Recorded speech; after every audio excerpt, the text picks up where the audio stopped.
Hello students, अनिमा classes में आपका स्वागत है। मैं आज आप लोगों को क्लास 6 ज्योग्राफी का पार्ट 2 ग्लोब, अक्षांश और एवं देशांतरी रेखाएं, इस चैप्टर को पूरे डिटेल में समझाऊंगी। ठीक है, एकदम पॉइंट वाइज समझाऊंगी। अगर किसी भी स्टूडेंट्स को इस चैप्टर का क्लास नोट्स या फिर वीडियो लेक्चर या फिर प्रश्नोत्तर वीडियो चाहिए तो आप मेरे अनिमा क्लासेस को ज्वाइन कीजिए, सब्सक्राइब कीजिए। आप लोगों को इस चैप्टर का क्लास नोट्स वगैरह, प्रश्नोत्तर वीडियो सारा कुछ मिल जाएगा। ठीक है, और तो और वो स्टूडेंट्स भी सब्सक्राइब कीजिए जो 6 से 12 तक के स्टूडेंट्स हैं। मेरे अनिमा क्लास में 6 से 12 तक के स्टूडेंट्स का हर एक सब्जेक्ट का वीडियो मिलता है, हर एक सब्जेक्ट का, हर एक चैप्टर का पूरा, चाहे वो प्रश्नोत्तर हो, चाहे लेक्चर वीडियो हो या फिर कुछ भी हो, हर एक चैप्टर, हर एक सब्जेक्ट का सारा कुछ मिलता है 6 से 12 तक स्टूडेंट्स का। ठीक है, तो इस चैप्टर को स्टार्ट करने से पहले मैं आप लोगों को बताती हूँ कि इसमें आप लोगों को क्या क्या पढ़ना है। महत्वपूर्ण बिंदु, सबसे पहले आप लोगों को पढ़ना है ग्लोब के बारे में, यानी ग्लोब क्या है इसके बारे में जानेंगे। फिर ग्लोब की उपयोगिता के बारे में जानेंगे। फिर ग्लोब की सीमाएं, यानी कि ग्लोब का जो सीमा है वो कहाँ से कहाँ तक है, इसके बारे में जानेंगे। ठीक है, इसके बाद नेक्स्ट पॉइंट आप लोगों को पढ़ना है अक्षांश और देशांतरीय रेखाएं। अक्षांश और देशांतरीय रेखाएं क्या है इसके बारे में जानेंगे पूरा विस्तार से। ठीक है, फिर ये भी जानेंगे कि अक्षांश और देशांतरीय रेखाएं जो है उनके क्या क्या महत्व है, इसके बारे में भी जानेंगे। फिर नेक्स्ट हम लोग पढ़ेंगे पृथ्वी के ताप कटिबंध, यानी कि पृथ्वी का कितने ताप में, तापमंडल जो है वो कितने ताप में, कितने कटिबंध में बटा हुआ है। तो 3 कटिबंध में बटा हुआ है, उष्ण कटिबंध, समशीतोष्ण कटिबंध और शीत कटिबंध। इन तीनों कटिबंध के बारे में पूरा विस्तार पूर्वक मैं समझाऊंगी। ठीक है, इसके बाद हम लोग जानेंगे समय के बारे में जानेंगे कि जो समय है वो किस प्रकार वर्गीकृत है, इसके बारे में जानेंगे।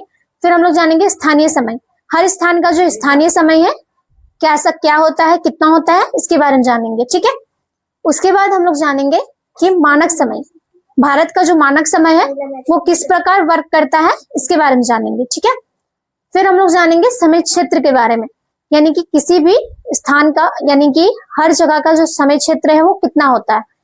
हर देश का समय क्षेत्र के बारे में जानेंगे, क्योंकि पूरा विश्व में जो है वो समय क्षेत्र 24 है, तो हर देश का जो समय क्षेत्र है वो उस क्षेत्र के विस्तृत वर्गीकरण के रूप में बताता है, यानी कि उस देश के विस्तार के विस्तार पर डिपेंड करता है, यानी कि उस देश का जो विस्तार है वो कितना ज्यादा है, इस पर डिपेंड करता है। जैसे रूस में 11 समय क्षेत्र है। ठीक है, और अमेरिका में 4 समय क्षेत्र है। तो उस जगह का विस्तार, यानी कि उस जगह का क्षेत्र कितना विस्तारित रूप में है, इस पर समय क्षेत्र निर्धारित करता है। तो इसको पूरा डिटेल में समझेंगे। फिर हम लोग जानेंगे ग्लोब पर किसी स्थान को ढूंढना, यानी कि किसी भी अगर ग्लोब पर किसी स्थान को किस प्रकार से ढूंढा जाता है, इसके बारे में पूरा अच्छे से समझाऊंगी। ठीक है,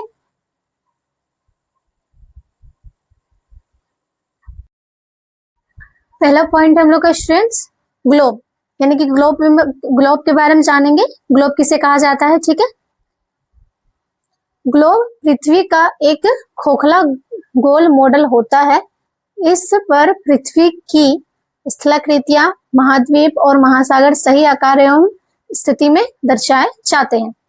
ग्लोब जो है वो पृथ्वी का एक खोखला टाइप का रहता है, उसके मतलब खोखला टाइप का रहता है, और उसके ऊपर कैसे दर्शाया जाता है, पृथ्वी की स्थलाकृतियां, यानी कि पृथ्वी में किस जगह क्या स्थित है। ठीक है, कहाँ महाद्वीप है, कहाँ महासागर है, स्थलाकृति कहाँ है, वन क्षेत्र कहाँ है, ये सब सारा कुछ जो है वो ग्लोब में दर्शाया जाता है। ठीक है, ग्लोब को एक और झुकी हुई धुरी पर घुमाया जाता है, यह धुरी अक्ष कहलाती है। पृथ्वी की तरह ग्लोब भी अपनी धुरी पर घूमता हुआ दिखाया जाता है। अक्ष का ऊपरी सिरा उत्तर ध्रुव तथा निचला सिरा दक्षिण ध्रुव को दर्शाता है, यानी कि जो ग्लोब है, ठीक है, वो अपनी धुरी पर घूमता है। ठीक है, धुरी पर घूमता है, तो जिस धुरी पर वो घूमता है, ठीक है, और जिस धुरी पर घूमता है उसे अक्ष कहा जाता है। और जो ग्लोब है वो हल्का पृथ्वी के जैसा हल्का झुका हुआ रहता है। ठीक है, जैसे पृथ्वी है ना, वो पूरा गोल है, बट वो हल्का सा इस टाइप का झुका हुआ है। उसी तरह ग्लोब भी आपको मिलेगा झुका हुआ टाइप का, और वो एक धुरी से अटैच रहता है जिसकी वजह से वो घूमता है। ठीक है, और वो जिस धुरी की वजह से घूमता है उसे अक्ष कहा जाता है। ठीक, पृथ्वी की तरह ही वो घूमता है। ठीक है, और तो और जो ग्लोब है उसका ऊपरी वाले सिरा का, यानी कि सपोज दैट ये ग्लोब है, ठीक है, तो इसका ऊपर का जो सिरा है उसे उत्तर ध्रुव कहा जाता है, और जो नीचे का सिरा है उसे दक्षिण ध्रुव कहा जाता है। ठीक, पृथ्वी की तरह ही। ठीक है, उसके बाद हम लोग जानेंगे ग्लोब के लाभ एवं उपयोगिताएं, यानी कि ग्लोब को रखने का क्या क्या लाभ है और वो किस किस चीज में उपयोग में लाया जाता है। ठीक है, सबसे पहले भूगोल के पठन पाठन हेतु, दूसरा ग्लोब की सहायता से पृथ्वी और सूर्य के बीच के संबंध, दिन और रात का होना, ऋतु परिवर्तन आदि को अच्छी तरह समझा जा सकता है। भूगोल में ग्लोब का काम होता है कि भूगोल के पठन पाठन के लिए, यानी कि भूगोल में क्या क्या है, कहाँ पे स्थलाकृति है, कहाँ पे महाद्वीप है, कहाँ महासागर है, ठीक है, कहाँ पे जंगल का व्यवस्था है, कहाँ तटीय क्षेत्र है, ये सब सारा कुछ जो है वो आपको भूगोल के पठन पाठन के लिए ग्लोब में अच्छी तरीके से आपको पता चल जाता है। ठीक है, और तो और जो ग्लोब है उससे सूर्य और पृथ्वी के संबंध के बारे में भी पता चलता है। ठीक है, कि जो सूर्य है वो पृथ्वी से कितनी दूरी पर स्थित है। ठीक है, दिन और रात का होने के बारे में भी पता चलता है। फिर ऋतु परिवर्तन किस प्रकार कैसे होता है यह ग्लोब हमें बताता है। ठीक है, उसके बाद तीसरा लाभ यह है कि ग्लोब के माध्यम से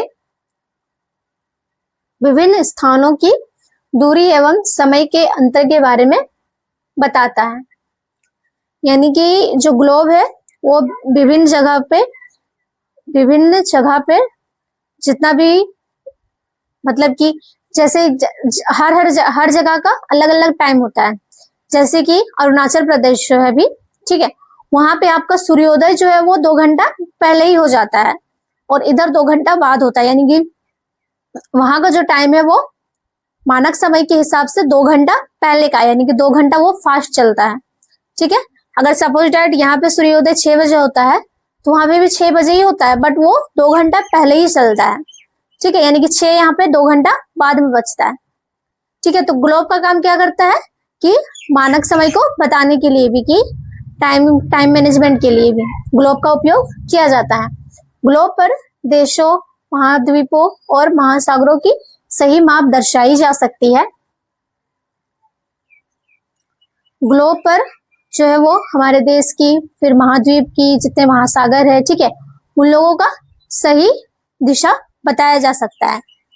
ठीक है, और सही माप भी बताया जा सकता है, यानी कि दर्शाया जा सकता है ग्लोब पर। ठीक है, उसके बाद पांचवा लास्ट उपयोग क्या है, नाविक ग्लोब की सहायता से 2 स्थानों के मध्य का मार्ग आसानी से पता लगा सकता है। यानी कि नाविक जो होता है, यानी कि जो नाव में जो सवार होता है कहीं जाने के लिए, तो 2 स्थानों की बीच के मध्य का मार्ग का पता लगा सकता है। मतलब कि वो जहां से आया है, ठीक है, और उसे जहां जाना है, तो वो जहां से आया है और जहां उसे जाना है, इन दोनों के बीच का जो मार्ग है, यानी कि दोनों के बीच का जो सफर है, वो ग्लोब के सहारे वो पता करता है कि मुझे किधर जाना है, किधर से मैं पहुंचूंगा, इसके बारे में उसे पता चलता है। ठीक है, उसके बाद हम लोग जानेंगे ग्लोब की सीमाएं, यानी कि ग्लोब का जो सीमा है वो कहां से कहां तक है, इसके बारे में जानेंगे। पहला, इसके आकार के कारण ग्लोब को एक स्थान से दूसरे स्थान पर ले जाना कठिन होता है। हालांकि अब छोटे आकार के ग्लोब बनाए जाते हैं, यानी कि ग्लोब जो है वो काफी बड़ा आकार का होता है, जिसके कारण इसे एक जगह से दूसरे जगह स्थान पर ले जाने के लिए काफी कठिनाई होती है। ठीक है, हालांकि अभी वर्तमान में काफी छोटे छोटे ग्लोब भी पाए जा रहे हैं, लेकिन उसमें क्या होता है छोटे छोटे ग्लोब में, उसमें आपको पूरा डिटेल में दिखेगा नहीं वहां पे, इसलिए बड़ा ग्लोब जो होता है वो एक स्थान से दूसरे स्थान पर ले जाने के लिए उसे कठिनाई होती है। ठीक है, ग्लोब के आधे भाग को ही एक समय में देखा जा सकता है, यानी कि क्योंकि ग्लोब जो है वो इस टाइप का रहता है, ठीक है, यहाँ से ज्वाइंट रहता है, ठीक है, हल्का तिरछा टाइप का रहता है और गोल रहता है। तो एक टाइम में उसे सपोज ऐसे घुमा, ठीक है, तो इसका जो ऊपर वाला जो हिस्सा है बस आपको एक टाइम पे आधा भाग ही दिखेगा, इधर जो नीचे वाला है, फिर आप इसको घुमाइएगा तब फिर आपका नीचे वाला भाग दिखेगा, ठीक है। तो एक टाइम पे जो है वो एक ही हिस्सा यानी कि एक ही भाग आपको दिखेगा, जो ऊपर साइड रहेगा, और जो नीचे साइड रहेगा उसको देखने के लिए आपको फिर से घुमाना पड़ेगा ग्लोब को, ठीक है।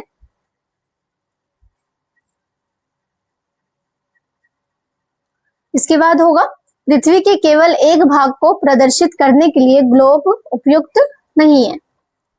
यानी कि केवल एक भाग के लिए, यानी कि पृथ्वी का केवल एक भाग पता करने के लिए ग्लोब उपयुक्त में नहीं आता है, ठीक है, कि बस एक भाग का पता लग जाए, इसके लिए उपयोग में नहीं आता है।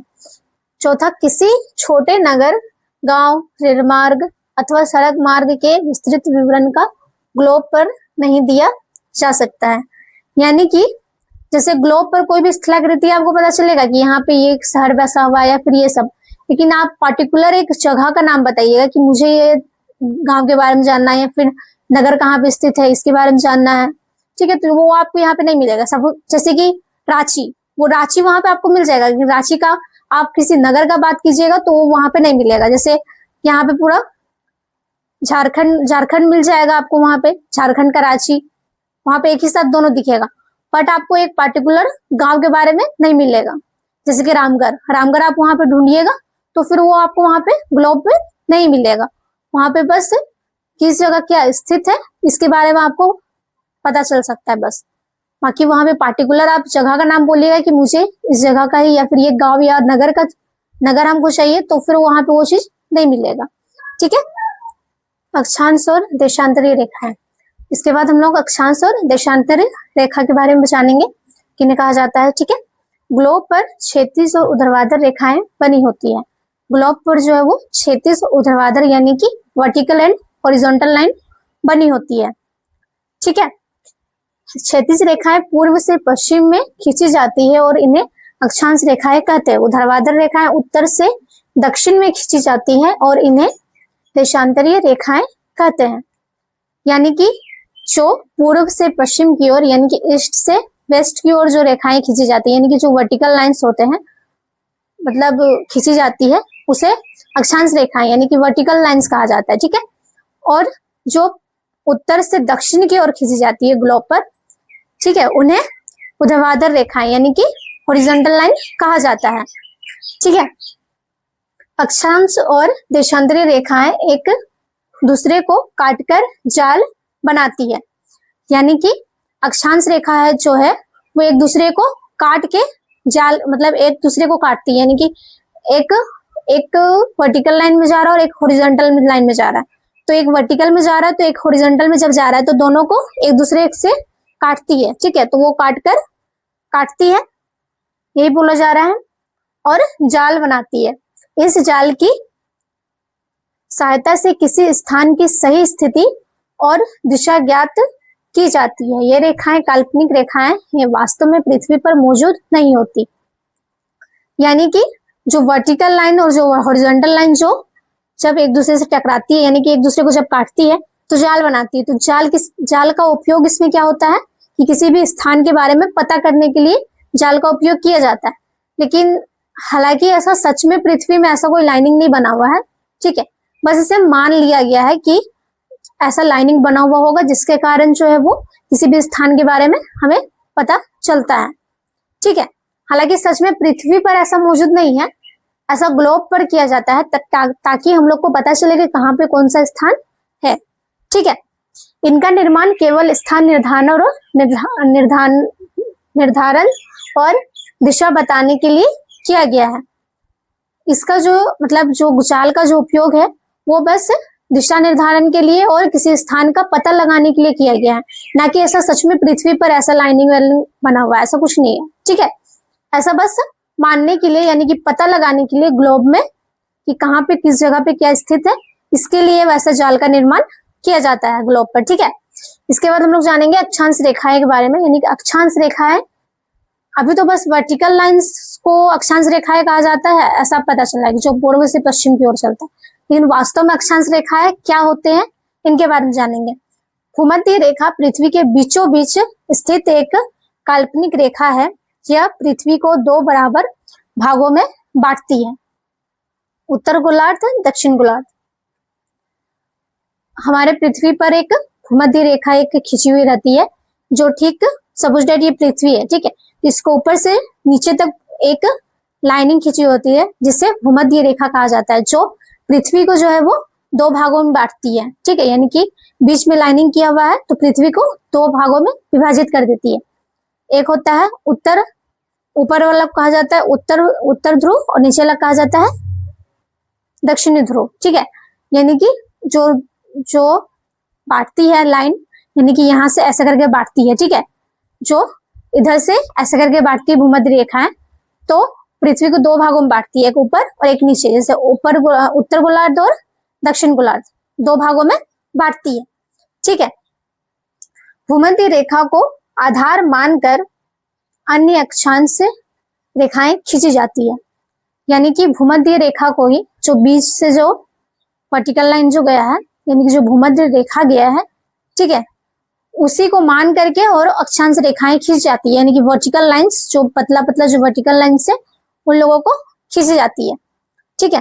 अक्षांश रेखाएं बताती है कि कोई स्थान भूमध्य रेखा से उत्तर या दक्षिण कितने डिग्री पर स्थित है, यानी कि भूमध्य रेखा जो है वो यह हम लोग को बताता है कि अक्षांश रेखाएं जो है, किसी अक्षांश रेखा से यह पता चलता है कि किसी भी स्थान का वो कितने उत्तर पे है या फिर कितने दक्षिण में है, कितना डिग्री पर है, इसके बारे में हमें अच्छे से पता चलता है, ठीक है। फिर हम लोग जानेंगे भूमध्य रेखा का अक्षांश 0 डिग्री होता है। भूमध्य रेखा से उत्तर या दक्षिण की ओर जाने पर अक्षांश का मान बढ़ता है। उत्तर ध्रुव और दक्षिण ध्रुव का अक्षांश 90 डिग्री होता है, यानी कि जो भूमध्य रेखा है, ठीक है, तो भूमध्य रेखा का अक्षांश अगर यहाँ से उत्तर में अगर यहाँ से स्टार्ट हो रहा है या फिर दक्षिण में यहाँ से स्टार्ट हो रहा है, तो वो दोनों का ही मान जहां से स्टार्ट होता है वहां से 0 डिग्री का होता है। लेकिन जब धीरे धीरे वो उत्तर की साइड या फिर नीचे दक्षिण की साइड जाता है तो अक्षांश रेखा का जो मान है वो धीरे धीरे बढ़ता जाता है, ठीक है। और लास्ट जब सबसे लास्ट में ऊपर में पहुंचता है तो वो 90 डिग्री उत्तर में रहता है, 90 डिग्री नीचे भी रहता है दक्षिण में, ठीक है। तो आप लोग इसको अच्छे तरीके से नोट डाउन कर लीजिए। अभी जितना पढ़ाई यहाँ पे, ठीक है, बिना फिगर का तो आप लोग को समझ में नहीं आएगा, तो मैं एक फिगर से अच्छे से तरीका से बताऊंगी, आप लोग इसको इधर नोट डाउन कीजिएगा, फिगर को राइट साइड बनाइएगा, ठीक है। तो अभी आप लोग फिलहाल इसको नोट डाउन कर लीजिए।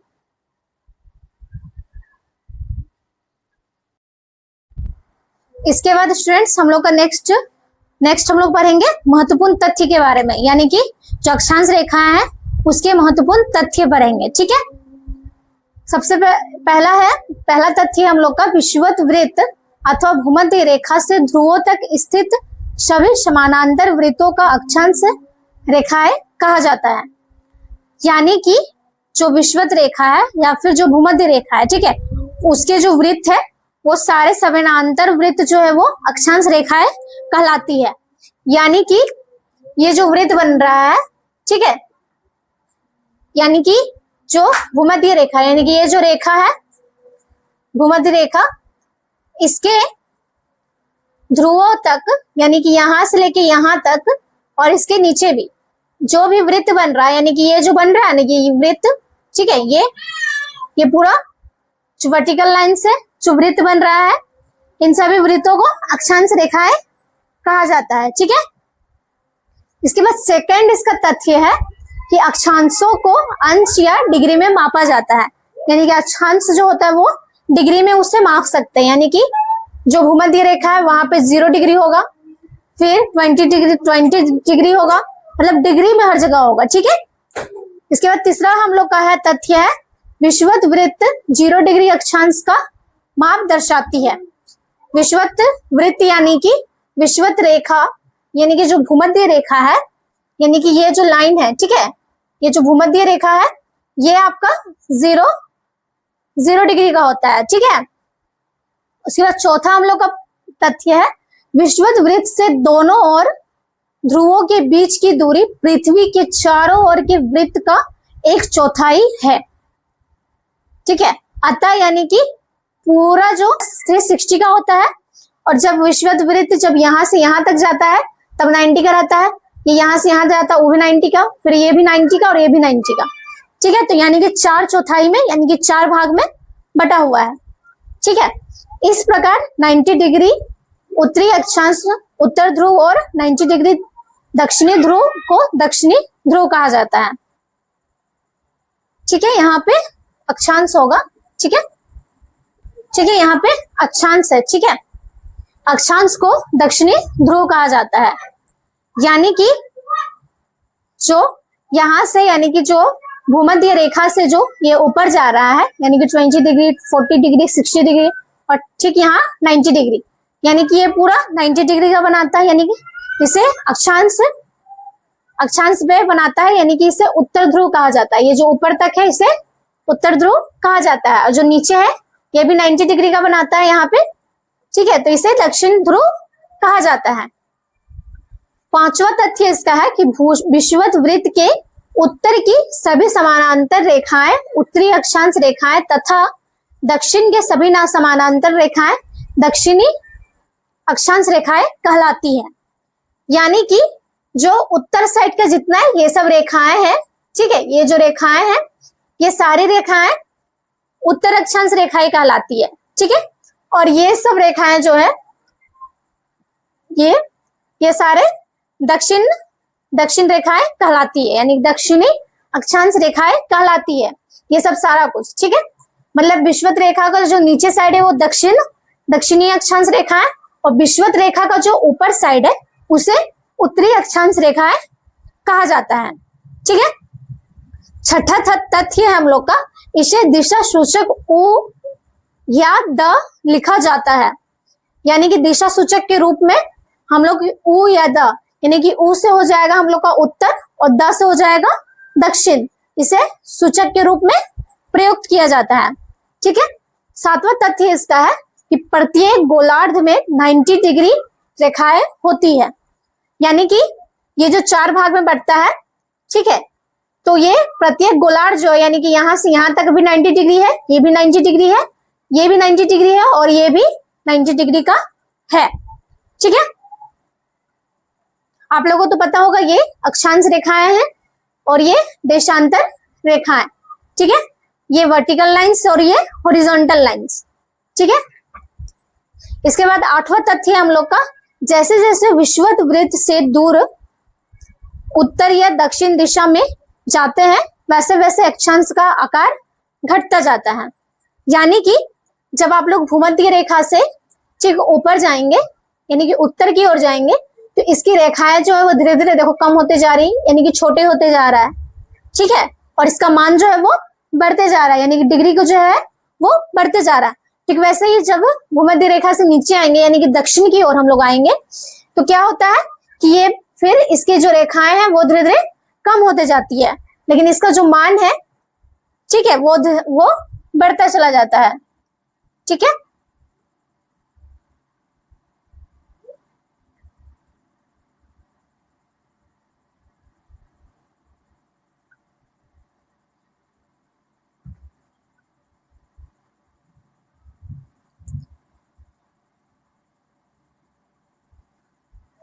ठीक है, लास्ट हम लोग जानेंगे, इसके बाद हम लोग जानेंगे कि महत्वपूर्ण अक्षांश रेखाएं, यानी कि अक्षांश रेखाएं में क्या क्या महत्वपूर्ण रेखाएं हैं। सबसे पहले भूमध्य रेखा के बारे में जानेंगे हम लोग।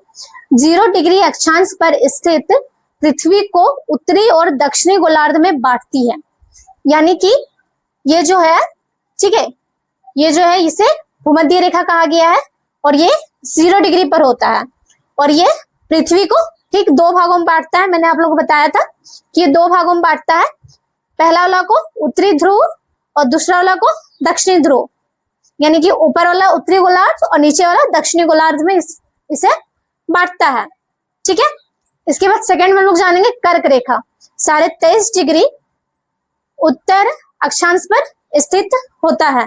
यानी कि जो कर्क रेखा है यानी कि ये ठीक है ये कर्क रेखा है पृथ्वी के ठीक भूमध्य रेखा के ऊपर।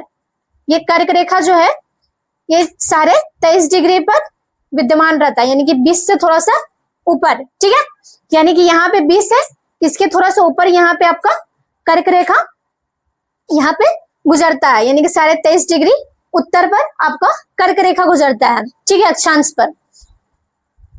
फिर मकर रेखा के बारे में जानेंगे, 23.5 डिग्री दक्षिण अक्षांश पर स्थित। कर्क रेखा जो है वो उत्तर अक्षांश पर स्थित रहता है 23.5 डिग्री पर, और जो मकर रेखा है वो 23.5 डिग्री दक्षिण साइड स्थित है, ठीक है। फिर हम लोग जानेंगे आर्कटिक वृत्त, जो 66.5 डिग्री पर उत्तर अक्षांश पर है, यानी कि यहाँ पे जो 66.5 डिग्री यहाँ पे जो वृत्त बना रहा है, ठीक है, इस जगह पे, तो यहाँ पे आपका अंटार्कटिक वृत्त है, यानी कि इधर का जो प्रदेश है वो काफी ज्यादा आपको ठंडा मिलेगा, ठीक है। उसके बाद हम लोग जानेंगे अंटार्कटिक वृत्त, जो 66.5 डिग्री दक्षिण अक्षांश पर स्थित है, यानी कि यहाँ पे भी आपको ठंडा ही मिलेगा, लेकिन यहाँ पे आपका जो अंटार्कटिक वृत्त है वो यहाँ पे 66.5 डिग्री पे स्थित है, ठीक है।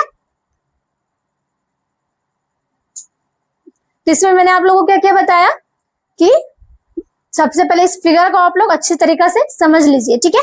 ये जो लाइनिंग है आपका, ये हॉरिजॉन्टल लाइनिंग है, यानी कि देशांतर रेखाएं हैं। इधर से जो लाइनिंग आपका जा रहा है ये आपका अक्षांश रेखाएं हैं, यानी कि वर्टिकल लाइंस है, ठीक है। ये जो बीच में जो है ये भूमध्य रेखा है, जो पृथ्वी को 2 बराबर भागों में बांटती है। भूमध्य रेखा का जो डिग्री होता है वो 0 होता है, यानी कि 0 डिग्री पर रहता है। इससे ठीक नीचे जाएंगे तो डिग्री बढ़ते जाएगा, और जो आकार है अक्षांश रेखा के वो घटता चला जाएगा, ठीक है। जैसे ठीक वैसे ही ऊपर में भी होगा, उत्तर की साइड ऊपर में जाएंगे उत्तरी गोलार्ध के साइड, तो वहां पे भी आपका डिग्री बढ़ते जाएगा, लेकिन जो आकार है अक्षांश रेखाएं का वो घटते जाएगा, ठीक है। ऊपर वाला को उत्तरी ध्रुव और नीचे को दक्षिणी ध्रुव, ठीक है। इसमें मैंने आप लोगों को क्या बताया कि जो यहाँ पे जो बीचों बीच जो गुजरता है उसे भूमध्य रेखा कहा जाता है। भूमध्य रेखा के ठीक ऊपर 23.5 डिग्री पर आपका कर्क रेखा गुजरती है, और भूमध्य रेखा के ठीक दक्षिण की ओर 23.5 डिग्री पर मकर रेखा गुजरती है। फिर मैंने आप लोग को क्या बताया कि कर्क रेखा के ऊपर 66.5 डिग्री पर आपका आर्कटिक वृत्त पाया जाता है, ठीक है, यानी आर्कटिक जगह आपका पाया जाता है, और नीचे 66.5 डिग्री पर अंटार्कटिक वृत्त पाया जाता है, ठीक है। तो आप लोग इसको अच्छे तरीके से नोट डाउन कर लीजिए।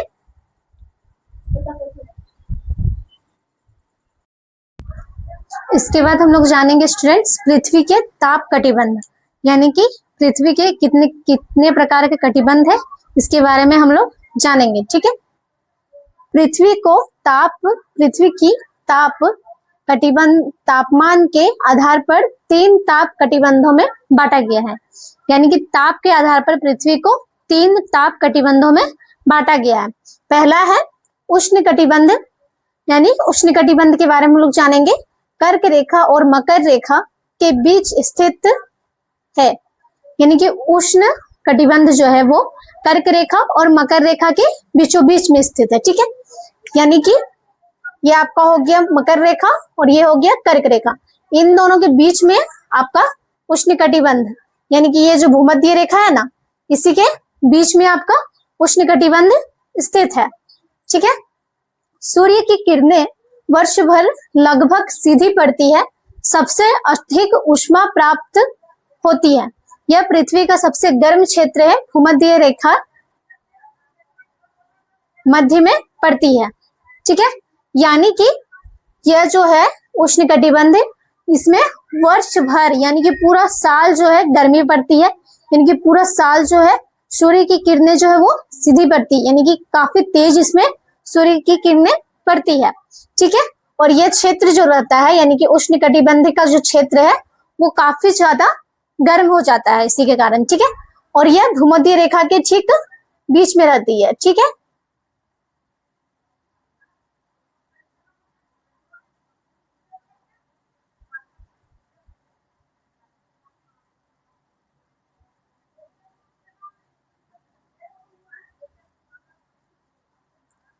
इसके बाद हम लोग जानेंगे समशीतोष्ण कटिबंध के बारे में।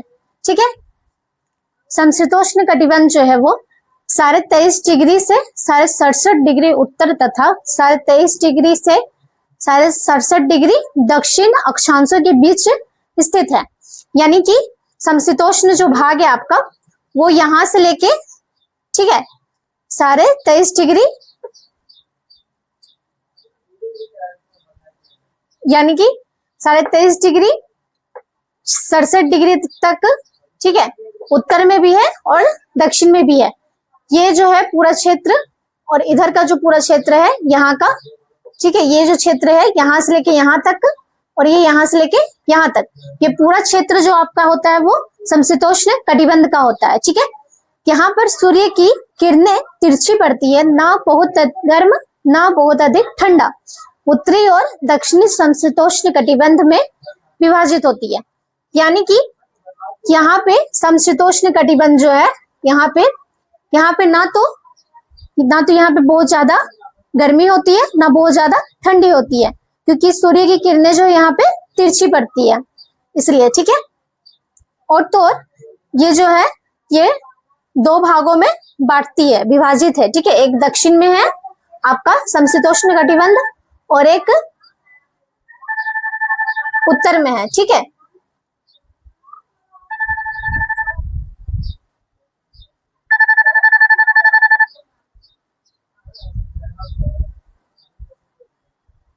इसके बाद तीसरा है हम लोग का शीत कटिबंध। शीत कटिबंध के बारे में जानेंगे हम लोग। आर्कटिक वृत्त से उत्तर ध्रुव और अंटार्कटिक वृत्त से दक्षिण ध्रुव तक स्थित है।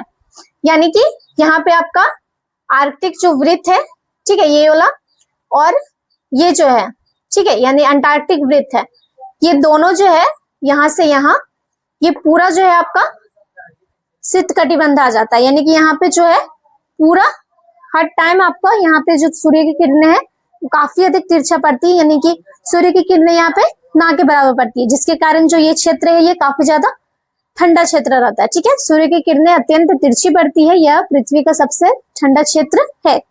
जल अधिकतर बर्फ के रूप में मिलता है। यहाँ पे जल जो है वो अधिकतर जो है बर्फ के रूप में मिलता है। ठीक है, यहाँ अगर वहां पे आप अगर पानी, मतलब वहां पे पानी एकदम नहीं है, हर जगह बर्फ ही बर्फ है, इतना ज्यादा वहां पे ठंडा है। ठीक है, तो मैंने क्या बताया, सपोज दैट ये पृथ्वी है, ठीक है, ये आपका भूमध्य रेखा है, तो भूमध्य रेखा में ही आपका मध्य में जो है वो उष्णकटिबंधीय है, जिसमें सूर्य की किरणें जो है वो एकदम सीधे पड़ती है, यानी कि पूरा डायरेक्ट पड़ती है, जिसके कारण उष्णकटिबंध में जो है वहां पे काफी ज्यादा गर्मी पाई जाती है। ठीक है, बहुत ज्यादा गर्म रहता है। ठीक है, और यहाँ पे कोई भी देश है नहीं यहाँ पे, क्योंकि यहाँ पे कोई रह ही नहीं सकता है। ठीक है, एकदम यहाँ पे कोई भी नहीं है सीधा में उष्णकटिबंध में। ठीक है, और फिर उसके बाद मैंने क्या बताया कि समशीतोष्ण कटिबंध के बारे में मैंने बताया कि समशीतोष्ण कटिबंध जो है वो 23 डिग्री 23.5 डिग्री से 67.5 डिग्री दक्षिण की ओर से लेके 23.5 डिग्री से 67.5 डिग्री उत्तर की ओर, यानी कि दक्षिण के तरफ भी आपका मतलब दक्षिणी गोलार्ध में भी आपका समशीतोष्ण कटिबंध है और उत्तरी गोलार्ध में भी समशीतोष्ण कटिबंध है। ये दोनों ही जो है, दोनों तरफ जो समशीतोष्ण कटिबंध जो है, ठीक है, यानी कि उत्तर समशीतोष्ण कटिबंध और दक्षिण समशीतोष्ण कटिबंध, यहाँ पे जो है सूर्य की किरणें जो वो तिरछी पड़ती है, जिसके कारण यहाँ का जो वातावरण है यानी कि एनवायरमेंट है वो ना तो बहुत अधिक ठंडा है और ना बहुत अधिक ठंडे, यानी कि रहने लायक है। ठीक है, आपका जो हम लोग का जो भारत है वो ठीक यहीं पे स्थित है, इस जगह पे। ठीक है, इस जगह पे।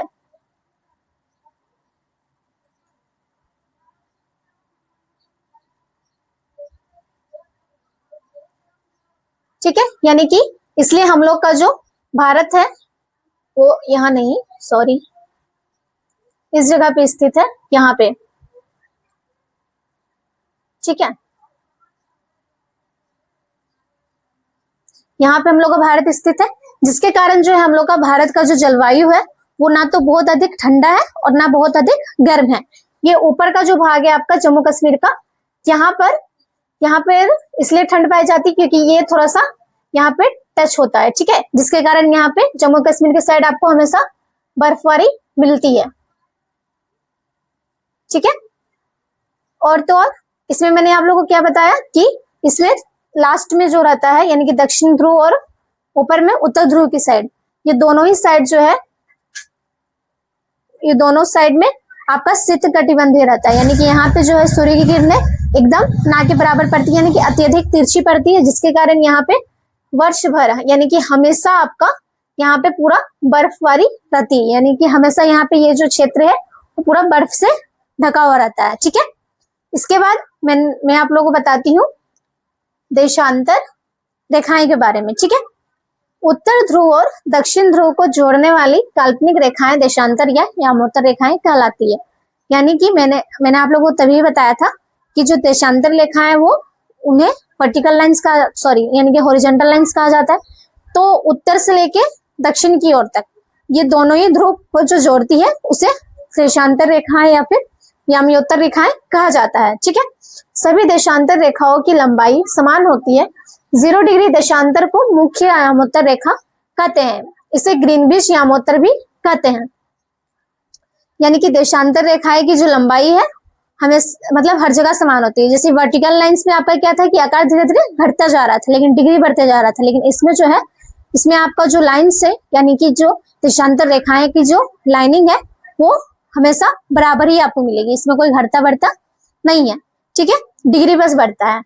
और तो और यहाँ पे यानी कि जो 0 डिग्री पे जो देशांतर रेखाएं हैं यानी कि जो बीच में जो है वहां पे जो 0 डिग्री है उसे मुख्य यामोत्तर रेखा या फिर ग्रीनविच यामोत्तर रेखा भी कहा जाता है, ठीक है। इसके बारे में फिर हम लोग देशांतर रेखाएं के महत्वपूर्ण तथ्य के बारे में पढ़ेंगे, ठीक है। सबसे पहला तथ्य है देशांतर रेखाएं उत्तर ध्रुव से दक्षिण ध्रुव तक जाती है। यानी कि देशांतर रेखाएं जो है वो उत्तर से लेके दक्षिण की ओर जाती है, उत्तर से लेके दक्षिण की ओर जाती है, ठीक है। देशांतर अंश, जैसे अंश यानी डिग्री, ठीक है, यानी डिग्री का सिंबल, मिनट का सिंबल 1 कोमा ऊपर में और सेकंड का सिंबल 2 कोमा में मापे जाते हैं, ठीक है। तीसरा है सभी देशांतर रेखाएं अर्धवृत्त होती है, यानी कि जितने भी आपका देशांतर रेखाएं हैं वो अर्धवृत्त में होती है, यानी कि देशांतर रेखाएं जो है वो इस टाइप से आती है, ठीक है, यानी कि इस टाइप से आती है, तो ये हमेशा आधा वृत्त बनाती है, ठीक है। इधर से हो चाहे इधर से हो तो आपका क्या हो रहा है कि हमेशा आधा वृत्त आपका बन रहा है, ठीक है। उसके बाद चौथा में हम लोग को दिया हुआ है तथ्य ध्रुवों की ओर इनकी आपसी दूरी घटती जाती है और ध्रुवों पर मिल जाती है। यानी कि जब ये ध्रुव की साइड जाता है तो इसकी जो दूरी है वो घटते जाती है और फिर मिल जाती है। यानी कि जब ये पृथ्वी है, ठीक है, तो यहाँ से जब ऐसे ऐसे करके देशांतर रेखाएं जब आती है, ठीक है, तो धीरे धीरे इसकी दूरी जो है घटते घटते फिर यहाँ पे एक पॉइंट पे आता है कि मिल जाता है, ठीक है।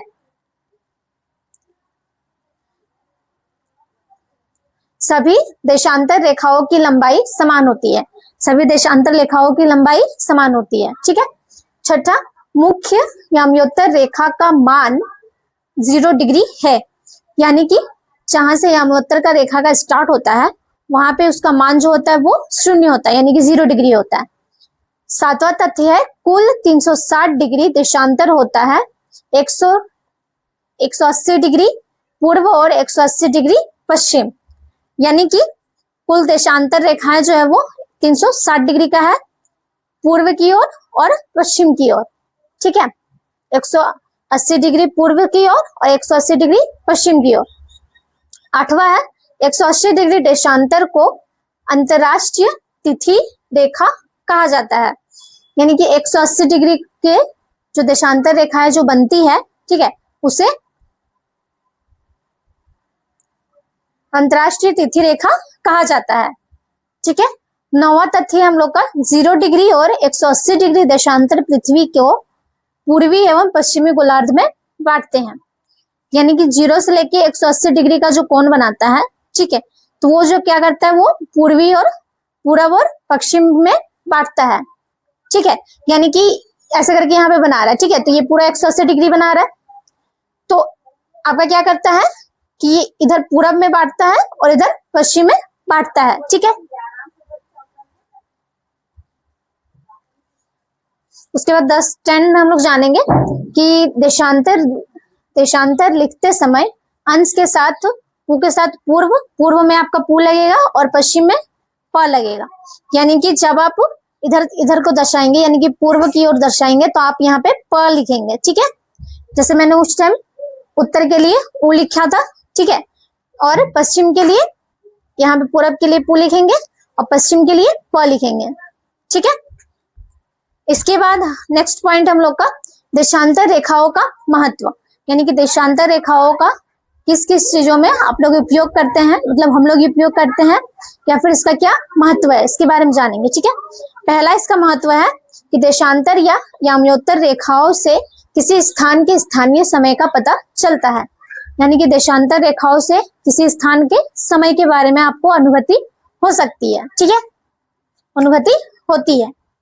उसके बाद दूसरा हम लोग का इसमें महत्व है कि देशांतर और अक्षांश रेखाओं के परस्पर सहयोग से मानचित्र या ग्लोब पर किसी स्थान को आसानी से ढूंढा जा सकता है।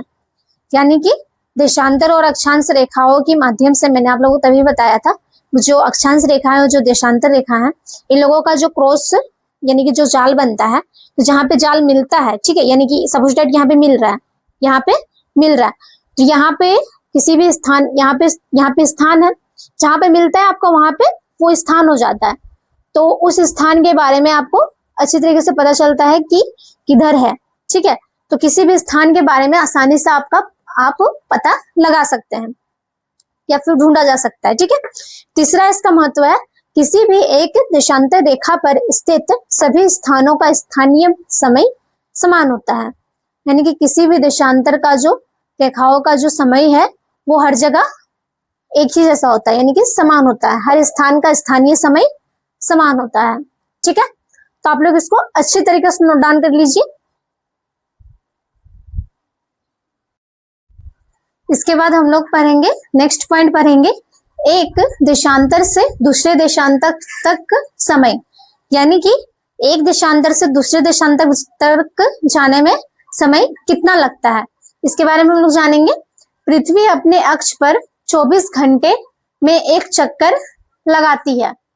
यानी कि पृथ्वी जो है अपने अक्ष पर घूमने में 24 घंटे लगाती है। अपने अक्ष का मतलब है, सपोज दैट यहाँ सूर्य है, ठीक है, तो वो पूरा परिक्रमा करती है, लेकिन यहाँ सिर्फ अक्ष का बात किया जा रहा है।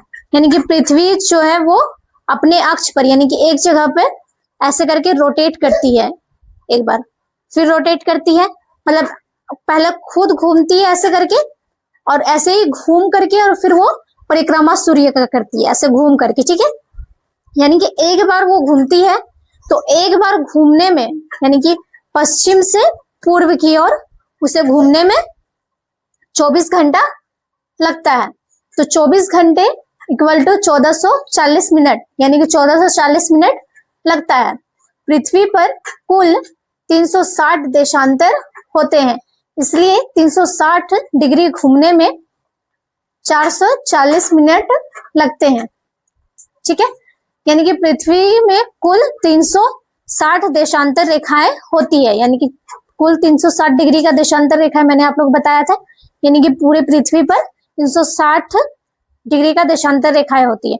तो उसमें अगर एक देशांतर में उसको लग रहा है घूमने में 1440 मिनट लगते हैं, तो अतः एक देशांतर में उसे 1440 मिनट डिवाइडेड 360 डिग्री देशांतर रेखा है, तो यानी कि 4 मिनट, यानी कि वो 4 मिनट में पूरा घूमती है। ठीक है, इसके बाद हम लोग नेक्स्ट पॉइंट पढ़ेंगे, स्थानीय समय। स्थानीय समय के बारे में जानेंगे, यानी कि किसी भी स्थान का जो समय है वो कितना होता है। ठीक है, स्थानीय समय किसी स्थान पर सूर्य की स्थिति के आधार पर निर्धारित किया जाता है। यानी कि स्थानीय समय जो है वो सूर्य की स्थिति पर निर्धारित किया जाता है, यानी कि सूर्य उस टाइम पे कब निकलता है, कहाँ पर, उसके स्थिति पर स्थानीय समय निर्धारित होता है।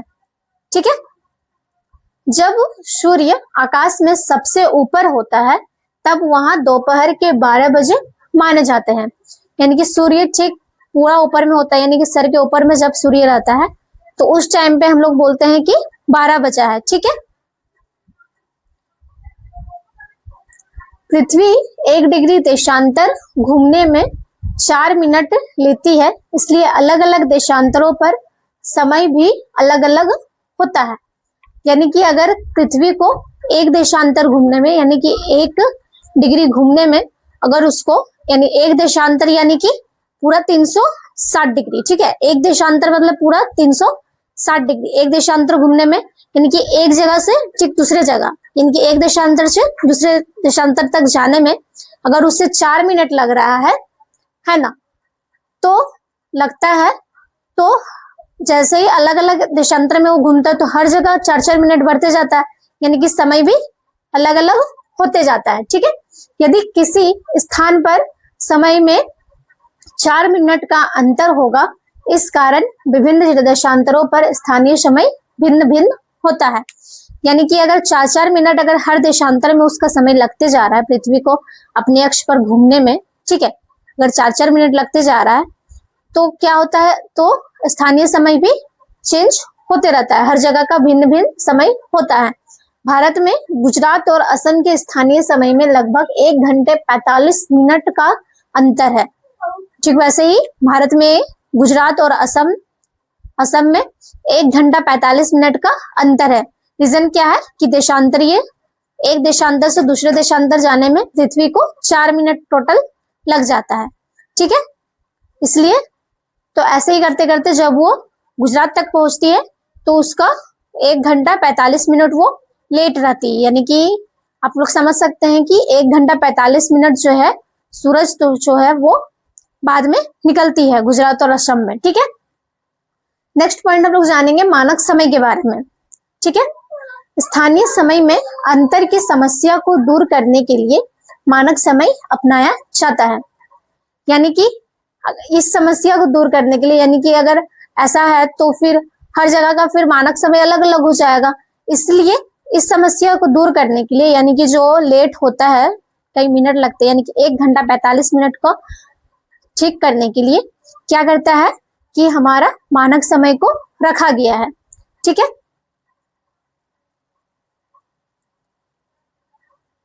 किसी देश की मध्य से गुजरने वाली एक याम्योत्तर रेखा चुनी जाती है, उसी रेखा को मानक को पूरे देश में मान्यता दी गई। यानी कि हर किसी देश का अलग अलग जो है मानक समय, हर कोई देश जो है वो मानक समय रखता ही है। ठीक है। गुजरने वाली याम्योत्तर रेखा चुनी जाती है और फिर वो उसी रेखा को वो मानक समय रखते हैं और फिर उसे ही पूरे देश की मान्यता दी जाती है। ठीक है। जैसे भारत का मानक समय IST के बारे में जानेंगे। ठीक है।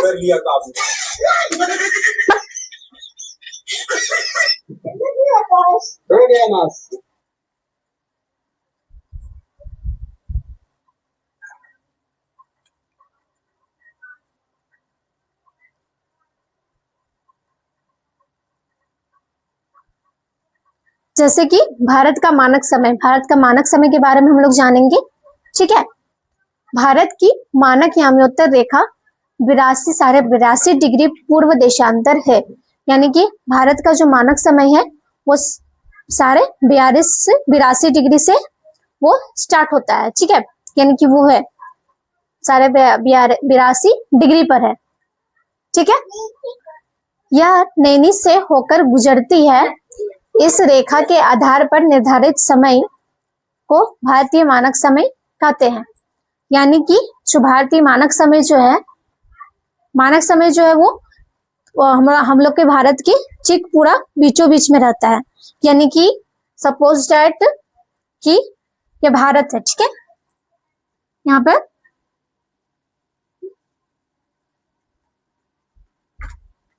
भारत है, तो भारत के ठीक पूरा बीचों बीच में मानक समय रहता है और यही मानक समय जो है वो पूरे भारत की जो समय व्यवस्था है, यानी कि समय को पूरा अच्छी तरीके से बांटता है। यानी कि ये जो 4 मिनट का जो गैप है इसको यह खत्म करता है। ठीक है। इस रेखा के आधार पर निर्धारित समय को भारतीय मानक समय कहते हैं। यानी कि इस रेखा के ही आधारित जो है वो भारतीय मानक समय का निर्धारित किया जाता है, यानी इसी रेखा को जो है भारतीय मानक समय कहा जाता है। ठीक है, इसके बाद हम लोग जानेंगे ग्रीनविच मानक समय यानी कि जीएमटी। 0 डिग्री देशांतर पर ज्ञात समय को ग्रीनविच मानक समय कहते हैं। यानी कि 0 डिग्री देशांतर पर जो 0 डिग्री देशांतर से जो स्टार्ट होता है, मैंने आप लोग बताया था कि 0 डिग्री देशांतर होता है, फिर धीरे धीरे वो उत्तर की साइड बढ़ता है, फिर दक्षिण की साइड बढ़ता है।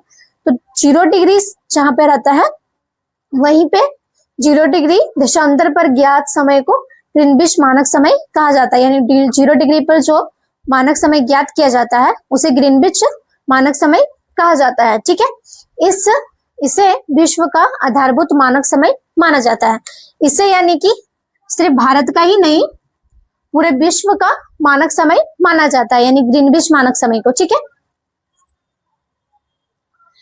यानी कि जो ग्रीनविच जो समय है वो पूरे विश्व का है। ठीक है, और जो भारत का मानक समय यानी कि आईएसटी जो है, मानक समय जो है वो सिर्फ भारत का है। ठीक है, कोई डाउट नहीं रखिएगा आप लोग। ठीक है, नेक्स्ट हम लोग जानेंगे कि आईएसटी और जीएमटी में अंतर, यानी कि भारतीय मानक समय और ग्रीनविच मानक समय में क्या अंतर है, इसके बारे में जानेंगे। कुछ तो अंतर होगा ही, क्योंकि ये 82.5 डिग्री पर है और ये कहाँ पे 0 डिग्री पर है, तो अंतर तो काफी ज्यादा होगा।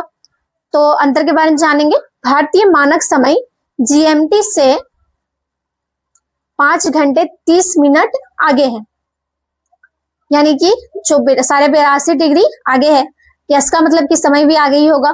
तो जो भारतीय मानक समय जो है वो ग्रीनविच मानक समय से 5 घंटा 30 मिनट आगे है। जब ग्रीनविच यानी कि अगर लंदन में ग्रीनविच 0 डिग्री पर यानी कि लंदन में जब 12 बजे दिन होते हैं, तब हमारे भारत में 5:30 बजे शाम होते हैं। यानी कि अगर लंदन में आपका 12 बज रहा है, दोपहर का 12, तो यहाँ हम लोग का भारत में 5:30 बजेगा। ठीक है, शाम का।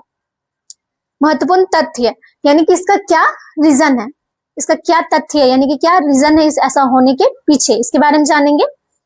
तो पृथ्वी पश्चिम से पूर्व की ओर घूमती है, इसलिए पूर्वी गोलार्ध का समय जीएमटी से आगे होता है, पश्चिमी गोलार्ध का समय जीएमटी से पीछे होता है।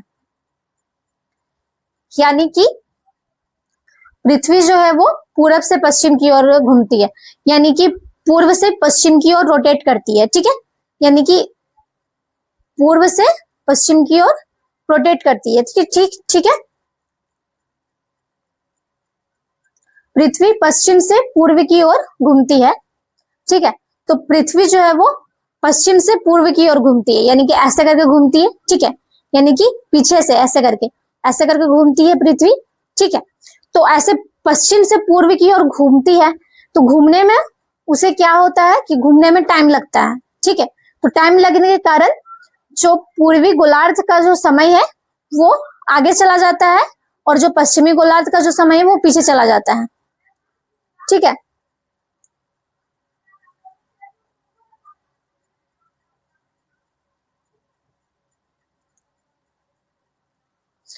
यानी कि जैसे देखो, जैसे इधर से घूम रहा है, ठीक है, पूर्व मतलब पश्चिम से पूर्व की ओर घूम रहा है। ठीक है, तो पहले पश्चिम से घूम रहा है, तो सपोज स्टार्ट कि यहाँ 12 बज गया है। ठीक है, यहाँ 12 बज गया है, तो पश्चिम से पूर्व की ओर जब घूम रहा है तो उसे फिर टाइम भी लग रहा है घूमने में।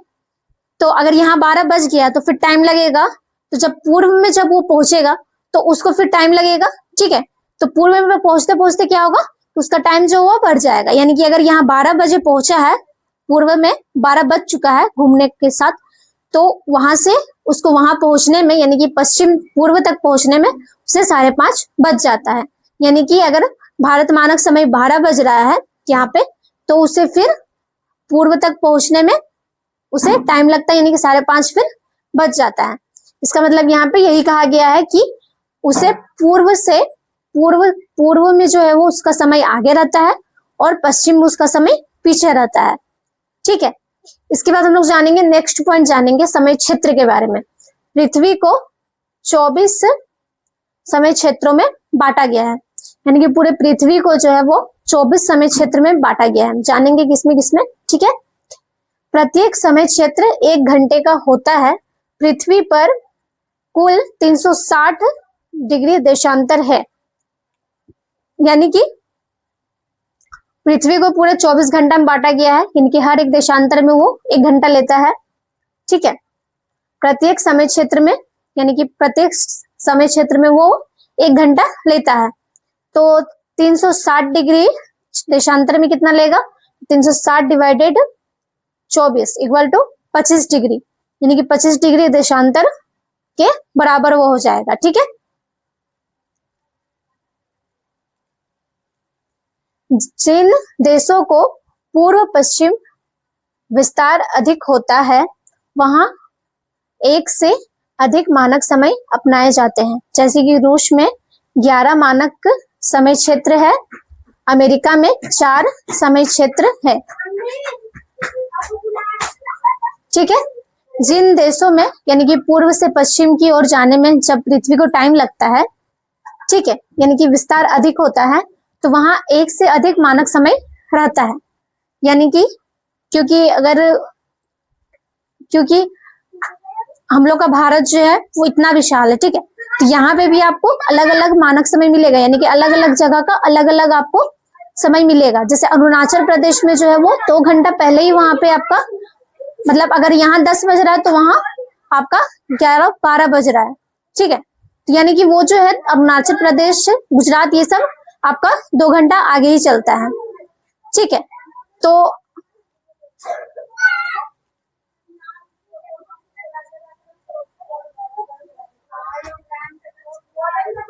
जिन देशों का पूर्व पश्चिम विस्तार अधिक होता है वहां 1 से अधिक मानक समय अपनाए जाते हैं।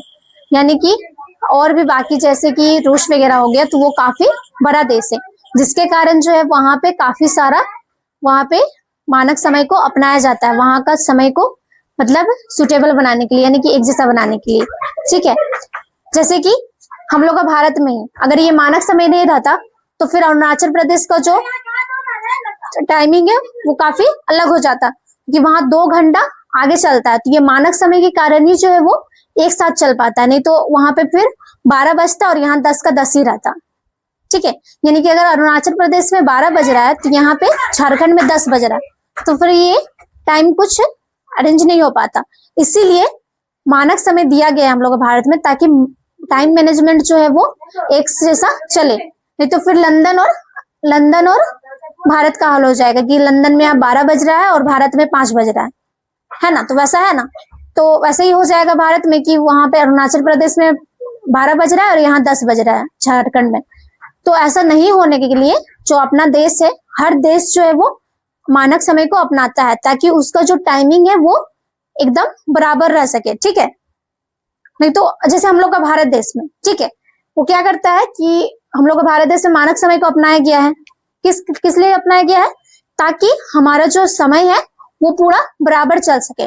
क्योंकि अरुणाचल प्रदेश में जो है वहां 2 घंटा समय आगे चलता है, लेकिन मानक समय का होने के कारण जो टाइम मैनेजमेंट जो है वो एक जैसा चलता है, नहीं तो फिर वहां 2 घंटा आगे चलता है, तो फिर वो वहां पे क्या होता है कि 12 बज रहा है और यहाँ झारखंड में 10 बज रहा है, ठीक है। तो ऐसा ना हो, इसीलिए भारतीय मानक, हर देश जो है वो अपना अपना टाइम को व्यवस्थित करने के लिए मानक समय को अपनाता है। तो जो रूस है वो टोटल 11 मानक समय अपनाया है, क्योंकि उसका जो पृथ्वी का जो अक्षांशीय जो है, यानी कि देशांतरीय विस्तार जो है वो काफी बड़ा है, जिसके कारण वहां पे एक स्थान से दूसरे स्थान पर जाने पे समय लगता है, अपने अक्ष को घुमाने में पृथ्वी को समय लगता है। तो वहां पे समय को एक व्यवस्थित ढंग से रखने के लिए वहां पे टोटल 11 मानक समय अपनाया गया है, ठीक है। उसी तरह अमेरिका में आप लोग को 4 मानक समय मिलेगा, ठीक है। तो समय क्षेत्र के बारे में अच्छे से समझ में आ गया। समय क्षेत्र में क्या करता है कि वहां पे लोग जो होते हैं वो समय को बराबर करने के लिए मानक समय को अपनाते हैं, ठीक है। लास्ट पॉइंट हम लोग इस चैप्टर का पढ़ेंगे, ग्लोब पर किसी स्थान को ढूंढना, यानी कि ग्लोब पर किसी स्थान को किस प्रकार से ढूंढा जाता है इसके बारे में जानेंगे, ठीक है। अक्षांश और देशांतर रेखाएं मिलकर ग्रिड बनाती है। ग्रिड की सहायता से पृथ्वी पर किसी भी स्थान की सही स्थिति ज्ञात की जाती है। यानी कि अक्षांश और देशांतरीय रेखाएं, मैंने आप लोगों को बताया था कि अक्षांश यानी कि जो वर्टिकल लाइन्स है और जो देशांतरीय रेखाएं यानी कि जो हॉरिजॉन्टल लाइन है, एक लाइन इधर से जा रहा है, ठीक है, और एक लाइन इधर से आ रहा है, तो यहाँ पे वो क्रॉस करती है यानी कि एक दूसरे को काटती है, तो जाल बनाती है। यानी कि जाल यानी कि ग्रिड, तो ग्रिड बनाती है। तो ग्रिड का जो काम है वो किसी भी स्थान की सही स्थिति को बताने का काम करता है, यानी कि ज्ञात करने का काम करता है, ठीक है। तो किसी स्थान को ढूंढने के लिए उसके अक्षांश और देशांतरीय का उपयोग किया जाता है।